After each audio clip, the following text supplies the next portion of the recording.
여리고 성문 앞에서 맹인을 고치고 눈 감은 맹인도 예수가 다윗의 자손이며 이 예수님이 오실 메시아임을 알고 드러냈는데, 지난 3년간 동고동락했던 너희 제자들은 지금 뭐 하고 있느냐?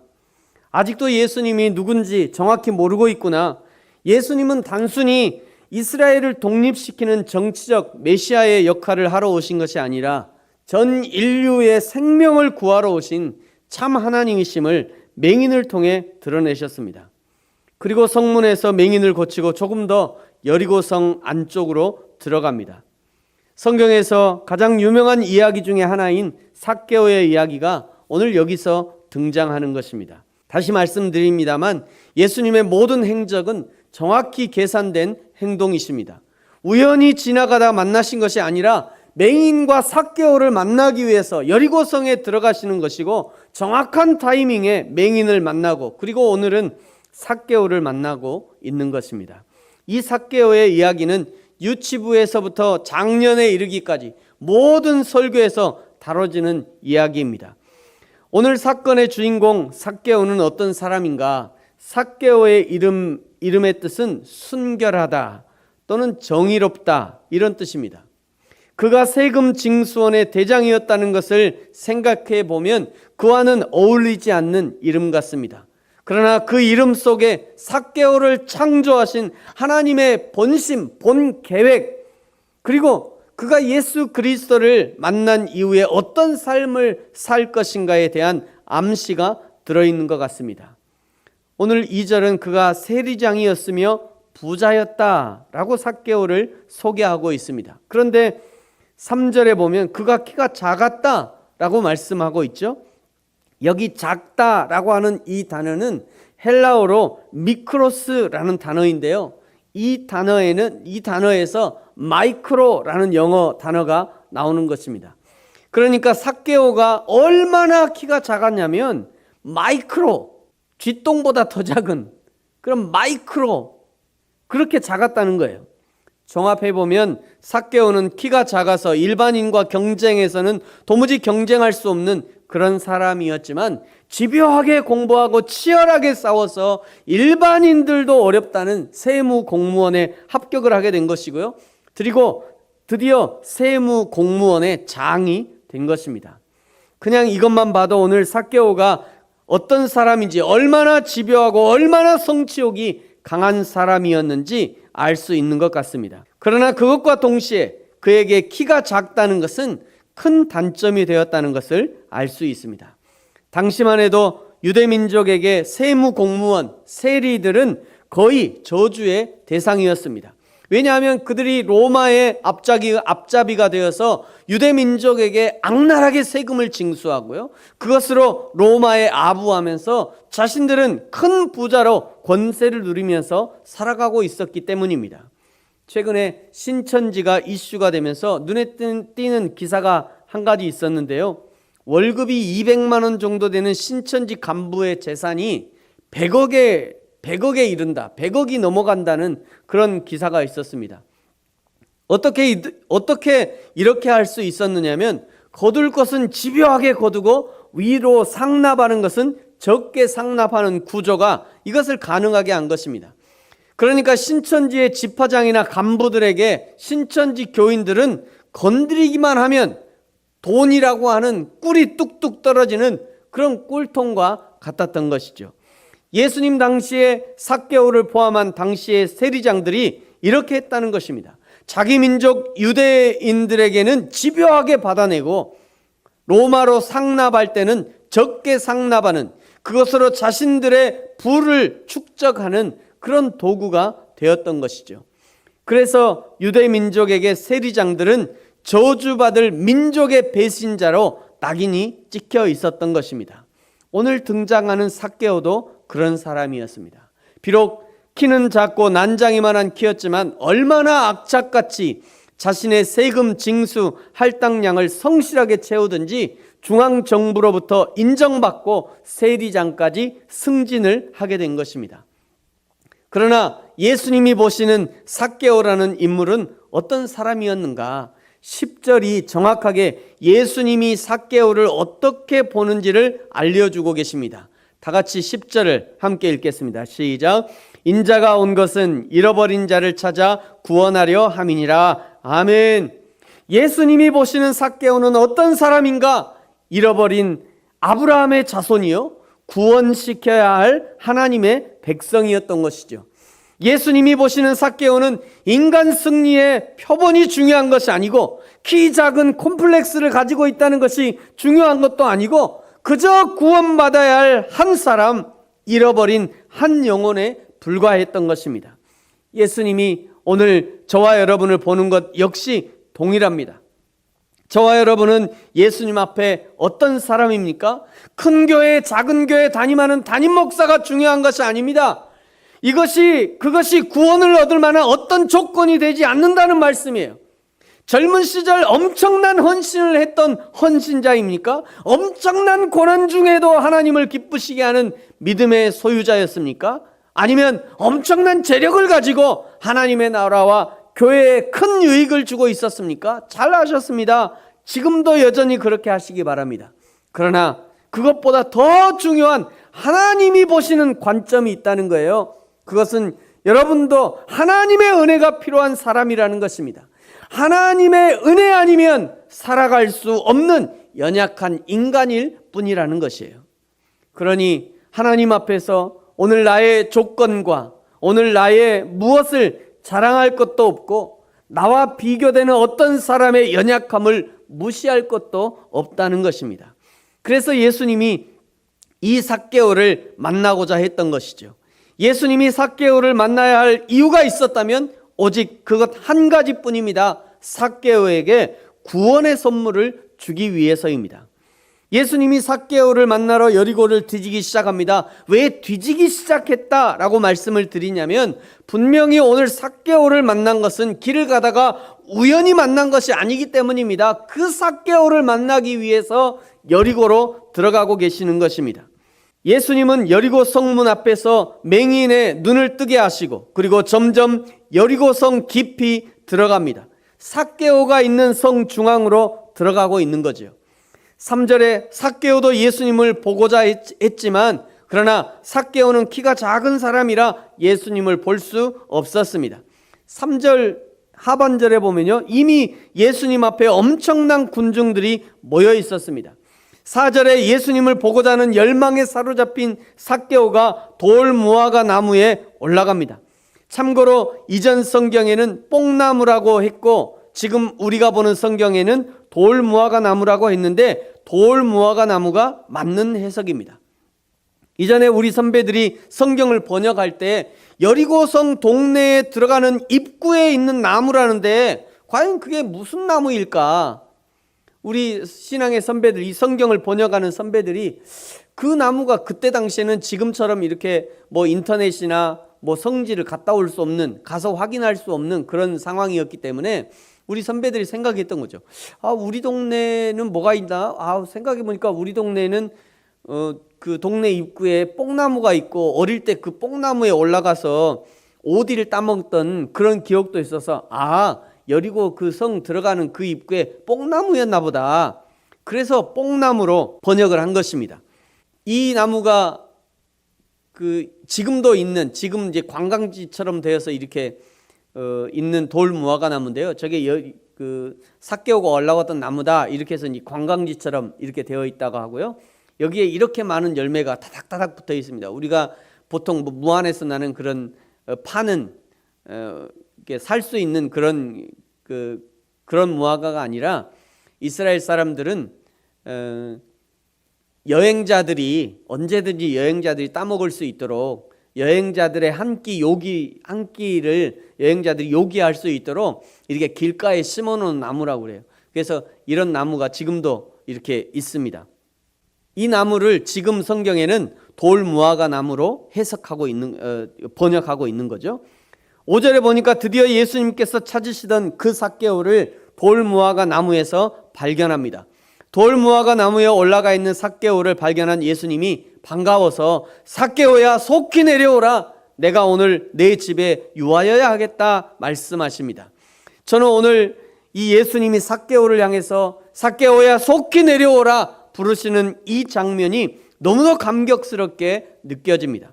그냥 내려오라도 아닙니다. 삭개오야 속히 내려오라. 내가 너를 얼마나 만나고 싶었고 내가 너를 얼마나 찾았는지 아느냐. 거기 올라가 있지 말고 어서 내려오라, 어서 내려오라, 속히 내려오라. 저와 여러분, 예수님을 만난 사람들은 대부분 이 예수님의 부르심을 경험했을 것입니다. 어느 날 갑자기 폭풍 같은 예수님의 사랑을 느끼게 되었다든지, 어느 날 어느 집회를 통해 불같은 예수님의 사랑을 느끼게 되었다든지, 어느 날 성경을 통해 하나님의 천둥번개와 같은 하나님의 부르심을 느꼈다든지, 뿐만 아니라 평소처럼 드리는 예배였는데 평소에는 아무렇지도 않고 평범했던 그 한 말씀이 내 속에 들어와 마치 감전이 되듯이 그 말씀에 꽂히면서 그 말씀이 알아지고 그 말씀이 느껴지고 그 말씀이 오직 나만을 위해 거기 있었던 것처럼 이해되면서 거기 수백 명의 사람이 함께 예배드렸는데 이상하게 그 말씀이 오직 나에게만 하는 말씀처럼 그렇게 느껴지고 이해되어지고 눈물로 하나님의 사랑을 고백하게 되는 그런 경험을 했을지 모를 일입니다. 그 하나님의 말씀이 오늘 삭개오에게도 임한 것입니다. 삭개오야 속히 내려오라. 사랑하는 성도 여러분, 오늘 예수님이 저와 여러분을 향해서도 부드러운 음성으로 우리를 부르십니다. 현철아 속히 내려오라. 우리 다 같이 고백해 볼까요? 자기의 이름을 넣어서 누구누구야 속히 내려오라. 시작. 현철아 속히 내려오라. 아멘. 왜 거기까지 올라갔어? 천천히 조심해서 내려와? 그것도 아니고 말이죠. 속히 내려오라. 속히 내려오라. 이것은 삭개오를 만나고 싶은 예수님의 간절한 마음의 표현이기도 하고 또한 삭개오의 결단을 촉구하는 내용인 것입니다. 삭개오의 결단을 촉구하는 부르심인 거죠. 저와 여러분이 예수님을 만나고자 한다면 예수님도 우리를 불러주셔야 하지만 우리도 우리의 결단이 요구되는 것입니다. 모든 것을 하나님께 미루는 사람들의 특징이 있는데요, 늘 하나님의 때를 기다리고만 있습니다. 물론 하나님의 때를 기다려야 합니다. 그러나 하나님이 원치 않는데 내가 앞서갈 수는 없으니까요. 그러나 또 한 가지 잊지 말아야 될 것이 하나님의 때만 필요한 것이 아니라 나의 결단이 맞아떨어져야 한다는 것이에요. 만약 삭개오가 예수님의 부르심을 들었음에도 불구하고 예수님, 저는 아직 예수님을 만날 준비가 안 돼 있어요. 만약에 그랬다면, 예수님, 제가 아직 제 직업을 정리하지 못했어요. 정리하고 내려갈게요. 했다면, 예수님, 저는 아직 해결하지 못한 죄들이 남아있어요. 제가 이 죄 해결하고 예수님 만날게요. 했다면, 예수님, 저는 아직 부양해야 될 가족들이 있고요. 저는 아직 갚아야 될 대출도 있고요. 또는 저는 아직 너무 젊어서 벌써 예수님 따라가면 제 인생이 아깝잖아요. 했다면, 또는 이미 늙어서 아이고 제가 다 늙어서 어떻게 예수님 쫓아가요? 라고 했다면, 그러면서 그냥 돌무화과 나무에 그냥 눌러붙어 있었다면 어떻게 되었을까? 그러나 삭개오의 이야기가 성경에 기록되어지고 그리고 오늘날 우리에게까지도 이 삭개오의 이야기가 들려지고 있는 데는 삭개오의 위대한 결단이 있었기 때문입니다. 6절을 보십시오. 삭개오가 급히 내려와. 삭개오가 급히 내려왔대요. 사랑하는 성도 여러분, 저와 여러분을 부르시는 하나님 앞에 우리도 위대한 결단을 가지고 급히 내려오고 지금 내려오는 결단이 있어지기를 예수님의 이름으로 축복합니다. 그러나 7절에 보니까요, 사람들은 수군거렸대요. 뭐라고 수군거렸습니까? 저 예수님이 어떻게 이스라엘의 배신자, 이스라엘의 원수, 나라와 백성을 팔아먹은 매국노의 집에 들어갈 수 있느냐? 수군거린 거예요. 그러나 8절에 보면 이 예수님의 방문에 감격한 삭개오가 내 소유의 절반을 가난한 자에게 주고 만일 누구의 것을 속여 빼앗은 일이 있으면 네 갑절이나 갚겠다고 고백합니다. 이 삭개오의 내어줌과 변상에 관한 이야기는 삭개오가 속이지 않았고 빼앗지 않았다는 변명이나 증거가 아니라 속이고 빼앗은 일이 분명히 있었을 것인데 자기에게 그런 것이 있었다면 그것을 갚겠다는 고백인 것이에요. 계속 말씀드리는 하나님 사랑을 이웃 사랑으로 실천하겠다는 결단의 고백인 것입니다. 삭개오가 내 소유의 절반과 그리고 네 갑절이나 갚겠다고 하는 것은 당시 랍비들에 의해서 제시된 구제비, 곧 소유 혹은 수입의 20%보다 훨씬 많은 파격적인 액수를 제시한 것입니다.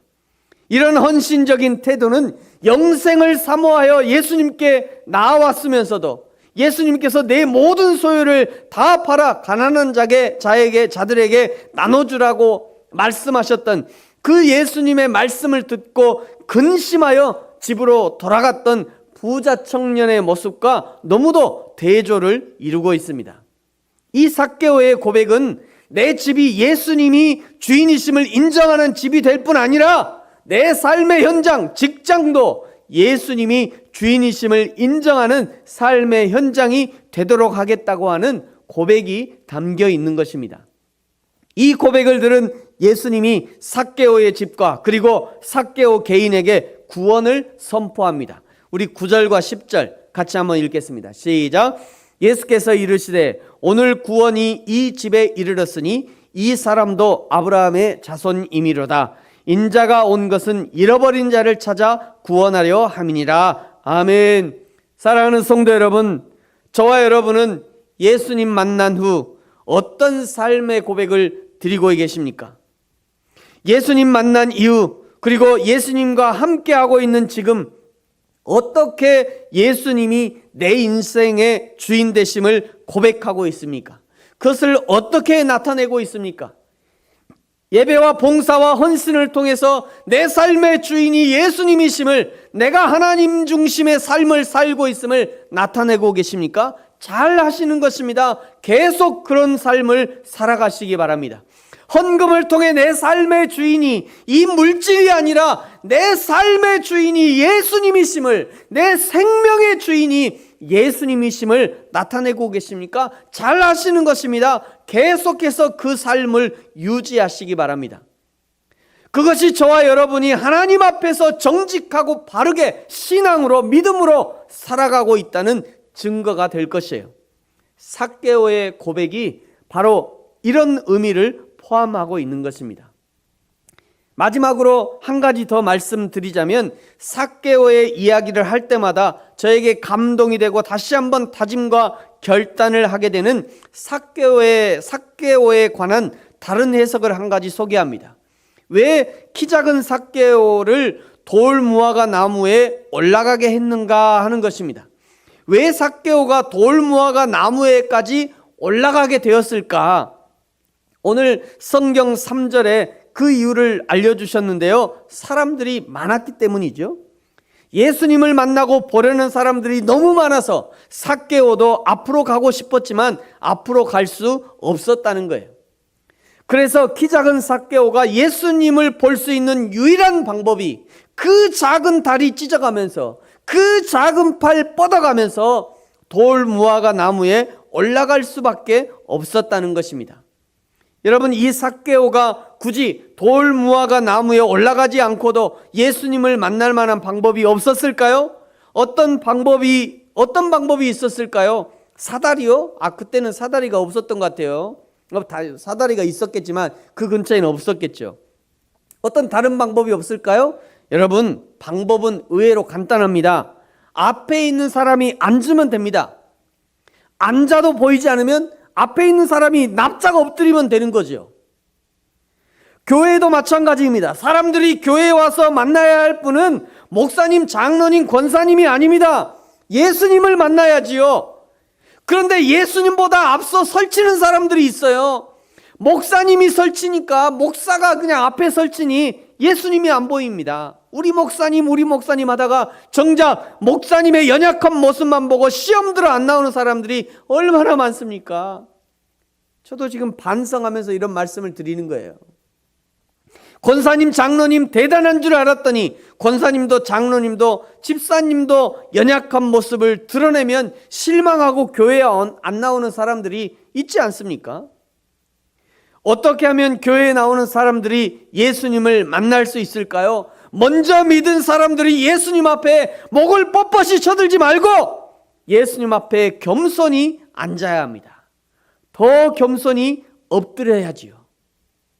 자신의 죄인됨을 알고 하나님의 은혜 아니면 살아갈 수 없는 자라고 고백하면서 겸손히 앉고 납작 엎드려 있으면 처음 교회에 오는 사람들이 예수님을 만나려면 이렇게 겸손히 앉고 겸손히 납작 엎드려야 되나 보다 하고 따라하지 않겠습니까?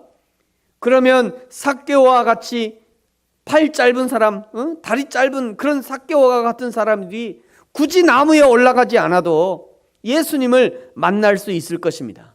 사랑하는 성도 여러분, 저와 여러분이 또 다른 어떤 사람, 예수님을 만나야 하는 또 다른 사람들이 예수님을 만나는데 방해되지 않고 우리의 겸손함으로 그 사람이 예수님을 만날 수 있도록 기회를 제공해 주는 그런 겸손한 사람들이 되어지기를 예수님의 이름으로 축복합니다. 오늘 삭개오를 만나 그를 구원으로 인도하신 하나님의 마음을 알아 저와 여러분 우리 모두가 겸손함으로 많은 사람들을 하나님의 생명으로 인도하는 저와 여러분이 되어지기를 예수님의 이름으로 축복합니다.